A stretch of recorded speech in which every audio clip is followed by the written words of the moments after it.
আমরা জুমার বারে অনেকে অবহেলা করি। সহিহ বুখারীর কিতাবুল ইলমের ৪৫ নম্বর হাদিস, জুমার দিন হচ্ছে মুমিনদের ঈদের দিন। কিসের দিন?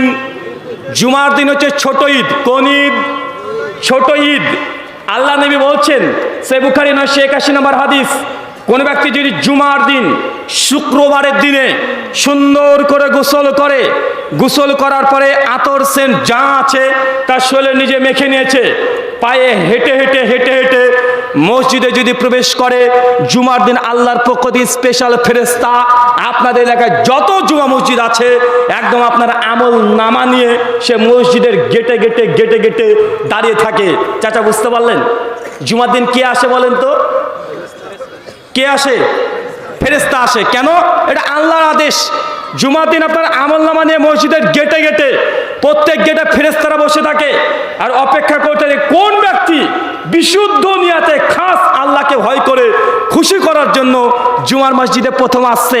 যে ব্যক্তি জুমাতে প্রথম পা দিয়ে মসজিদে নামাজের জন্য দাঁড়িয়ে যাবে, আল্লাহ সুবহানাহু ওয়া তাআলা ওই ব্যক্তির আমলনামাতে ফেরেশতাকে বলবে, একটা লাল উট কুরবানি করলে যত নেকি তার আমলনামায় তত নেকি লিখে দাও।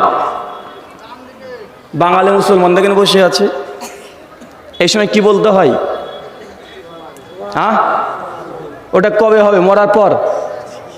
আপনাকে একটা হাদিসের সারাংশ বললাম, বাঙালির আমরা বসে আছি, আসলে আমরা বুঝিও না কোথায় সুবহানাল্লাহ বলতে হয়, কোথায় আলহামদুলিল্লাহ বলতে হয়। যদি বলি ভাই কেমন আছেন গো, ইনশাআল্লাহ, মানে কেমন আছেন বলছে ইনশাআল্লাহ। ইনশাআল্লাহ বলতে হয় যখন কোনো কাজ করবেন নিয়াত করেছেন, ভবিষ্যৎ। কথা বুঝতে পারছেন চাচা? ইনশাআল্লাহ কখন বলতে হয়? ভবিষ্যতে কোনো কাজ করবেন। ভাই বাড়ি যাবেন? ইনশাআল্লাহ যাব। ভাই কলকাতায় যাবেন না? ইনশাআল্লাহ যাব। বা ও কাজটা করবেন না? ইনশাআল্লাহ করব। ভাই দাওয়াত খাবেন না? ইনশাআল্লাহ খাবো। ভবিষ্যৎ কোনো কাজ করার নিয়াত পরিকল্পনা চিন্তা করলে কি বলতে হয়? ইনশাআল্লাহ। আলহামদুলিল্লাহ কখন বলতে হয়? যখন আপনাকে কোনো খুশি হয়েছেন, আনন্দিত হয়েছেন, তখন আপনি বলবেন কি? কথা বলেন। আলহামদুলিল্লাহ এই শব্দ বলতে হয়। মাশাআল্লাহ কখন বলতে হয়?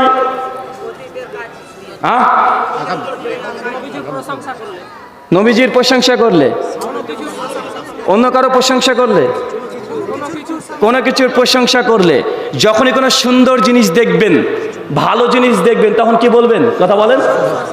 যেমন এই যে একটা সুন্দর দেখেছেন, এটা মসজিদ, মাশাআল্লাহ, চমৎকার, আলহামদুলিল্লাহ। কথা বুঝতে পারছেন না ভাইজান?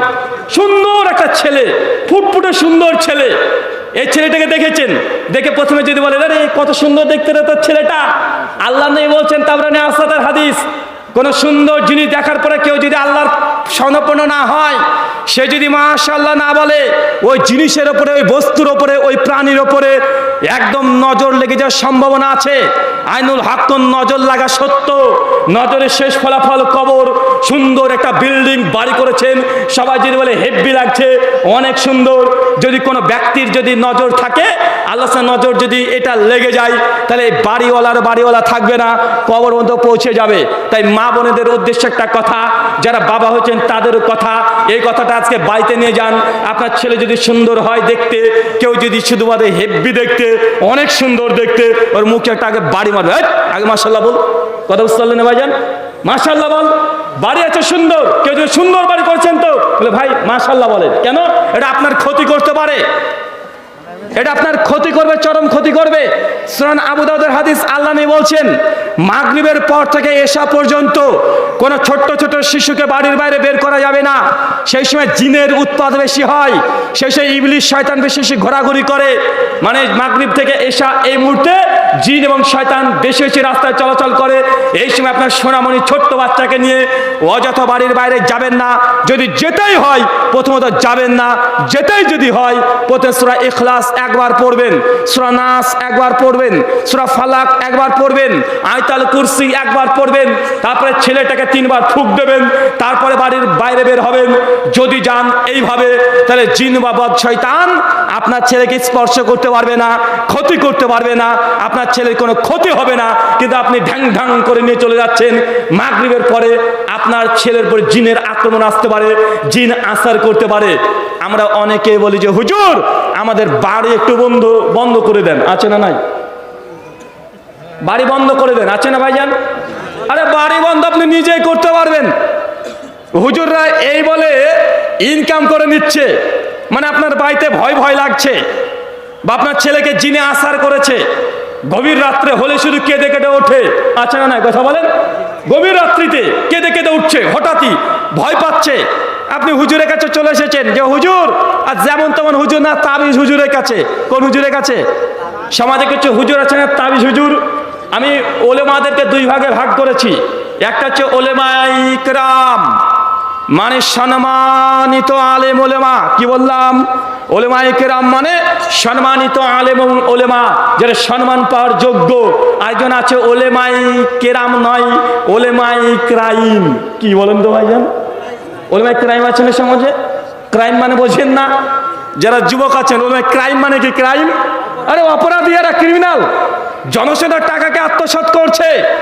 জন্ম থেকে শুরু করে মৃত্যু পর্যন্ত সব জায়গায় হুজুরকে আগে টাকা দিতে হয়। জন্মিয়েছে, হুজুর বলছে মিলাদ দাও। জন্মানোর পরে হুজুরের কাছে চলে যাচ্ছে তাবিজ নিতে, মানুষ মরে যাচ্ছে, হুজুরকে গিয়ে বলছেন যে হুজুর আমার আব্বা মারা গেছে। হুজুর মনে মনে আপনার বাপ মরলে যা খুশি হয়, অন্য কোনো মানুষ এত খুশি হয় না। কিছু হুজুর আছে আপনার বাপ মরলে খুশি হয়, তখন বলে হুজুর আমার আব্বা মারা গেছে, মনে মনে বলে আলহামদুলিল্লাহ ইন্না লিল্লাহ, মানে আলহামদুলিল্লাহ মনে মনে বলে, বলে পরে ইন্নানিল্লাহ বলে।